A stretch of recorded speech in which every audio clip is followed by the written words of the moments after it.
From the PEP Radio studios, this is the Hourly News Blast. Advocate is reporting Tennessee lawmakers are taking up more than a dozen bills affecting LGBTQ plus people this week. A package advocates warn could dramatically reshape the legal landscape for queer and transgender residents. Hearings began Tuesday and continue through Wednesday at the Cordell Hull Building in Nashville. The Tennessee Equality Project has called the moment a legislative crisis, noting that committees in the Tennessee General Assembly are set to hear at least 13 measures touching nearly every corner of LGBTQ plus life, from employment protections and healthcare access to marriage recognition, library books, and pride celebrations. Chris Sanders, executive director of the Tennessee Equality Project, said the clustering of hearings signals a pivotal moment in the legislative session. The schedule is pretty ominous, and a lot of it hits this week, Sanders said in an interview with The Advocate. It's really all over the board this week. Among the most far-reaching proposals is a measure advocates have dubbed the Banning Bostock Bill, scheduled for a Wednesday hearing before the House Judiciary Committee.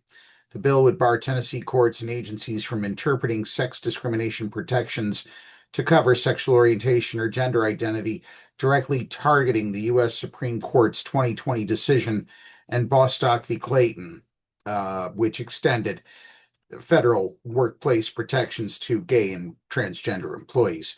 Sanders called the proposal the most damaging bill under consideration, noting Tennessee lacks a statewide non-discrimination law to replace those protections. If you take away the few employment protections we have or catch them up in court challenges, that makes things murky. You have really cut a lifeline for LGBTQ people, Sanders said. He added that the bill could also create confusion for businesses. Businesses are then caught between, okay, there's this state law that's kind of trying to pretend Bostock didn't happen, he said. Sanders said he believes the proposal is currently unique nationally, but warned that other states may follow. Sometimes we innovate and export this kind of hate. Several other measures target transgender people's access to health care. One bill would bar TennCare, the state's Medicaid program, from covering gender-affirming care. Another would prohibit healthcare providers from asking minors about gender identity or sexual orientation without parental permission. A third would expand state reporting requirements tied to gender-affirming treatment. Sanders warned the reporting requirements could compromise privacy, particularly in smaller communities. There's going to be enough data reported that, say it's in a small county, someone might be able to determine who it is, he said. That puts healthcare providers and patients at risk. Legislation expanding legal liability for doctors who previously provided gender-affirming care to minors could also worsen an existing pediatrician shortage in Tennessee, he said. If you increase their liability, why would they come here? Why would they stay here? Why would anybody go to Tennessee? Sanders said. It makes you fearful to practice medicine in this state. On the family law front, lawmakers are considering a covenant marriage framework limited to a man and a woman. Advocates say the language conflicts with the Supreme Court's 2015 ruling in Obergefell v. Hodges, which legalized same-sex marriage nationwide.